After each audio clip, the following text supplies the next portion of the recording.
What's going on, guys? I'm AB Sports. The NFL season is over halfway over, and Week 9 featured some huge games. I'm here today to give my biggest takeaways from this past weekend while looking ahead to Week 10 and the playoffs. At number 10, we'll start it off with the future.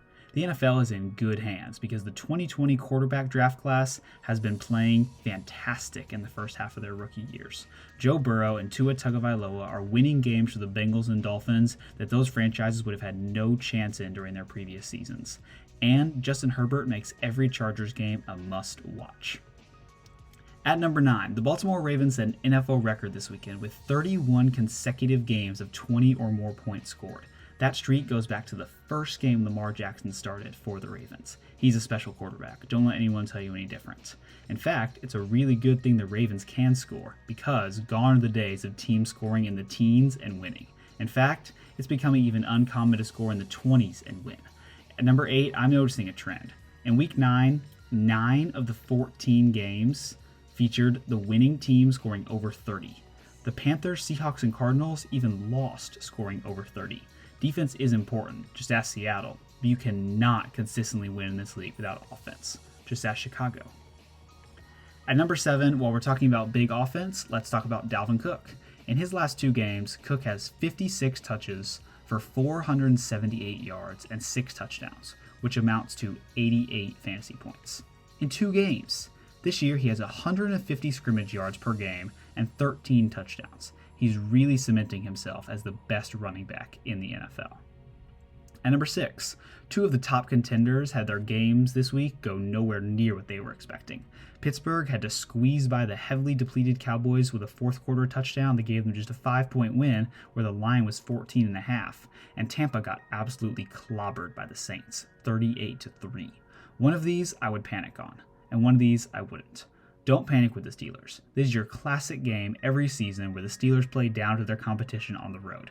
They will be fine come playoff time as long as Ben Roethlisberger stays healthy. But Tampa, oh man, I'm going to give this Bucs-Saints game its own number because it blew my mind. All season, New Orleans had just looked off. It took overtime for them to beat the Chargers and the Bears. They lost to the Raiders. Something just wasn't quite right. But wow, did they demolish the Bucs. Brady had 0 touchdowns and 3 interceptions and suffered the worst loss of his career, 38-3. Tampa didn't even get a first down until it was 21-0 in favor of New Orleans. I'm not even sure if I believe in Tampa anymore. They looked helpless at home on offense and defense in their biggest regular season game of the season. The Bucs almost lost to the Giants the week before. People forget about that. And they will almost assuredly be a wild card now. Tom Brady's path to the Super Bowl just got a whole lot tougher. And some things to watch for next week in Week 10 before I break down the MVP race and the playoff races. Thursday night will be the battle for the AFC South supremacy, Colts versus Titans. High-flying Cardinals and Bills will square off on Sunday.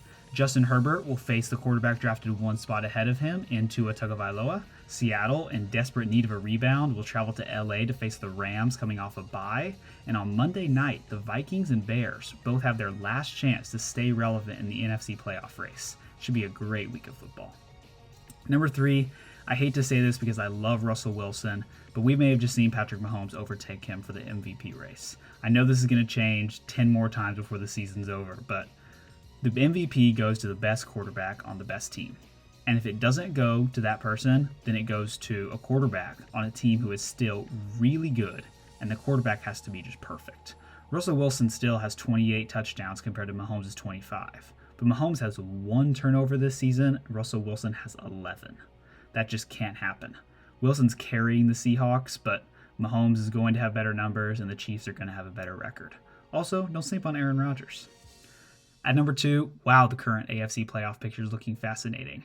First round matchups would include Dolphins versus Chiefs. Miami's on a 4-game winning streak, and we all know how good the Chiefs are. The new high-flying Raiders, which still sounds really weird to say, against Josh Allen and the crazy Bills team that doesn't make any sense to me. And a rematch of last year's game, Ravens-Titans. We know the Baltimore want to get revenge there, but Derrick Henry is going to come. He's going to be coming when it's December. And Pittsburgh at the bye. Those 6 teams coming. The AFC playoffs are going to be great this year. And number 1, the NFC. All of these teams are so confusing. In the current top 4, Green Bay beat up the Saints beat up the Bucs, and the Bucs beat up the Packers. The other team, Seattle, literally cannot play defense. They've allowed 23 or more points in every single game this year. The Eagles are going to make the playoffs because the other 3 teams in their division are all in the bottom 5 in the league, but everyone knows that they really aren't that good. The Cardinals are good, I think. They beat the Seahawks, but they lose to Miami, Carolina, and Detroit, which I don't understand that at all. And does anyone really trust the Rams? Jared Goff against the beat-up Niners, one of the worst games I've ever seen a quarterback play. No idea to think of any of these NFC teams. And I feel like the Super Bowl champion is looking like it's going to come out of that crazy AFC. Leave in the comments below who you think is the best team in the NFC. I hope you enjoyed this video. If you did, how about leaving a like and subscribing to the channel? And thanks for watching.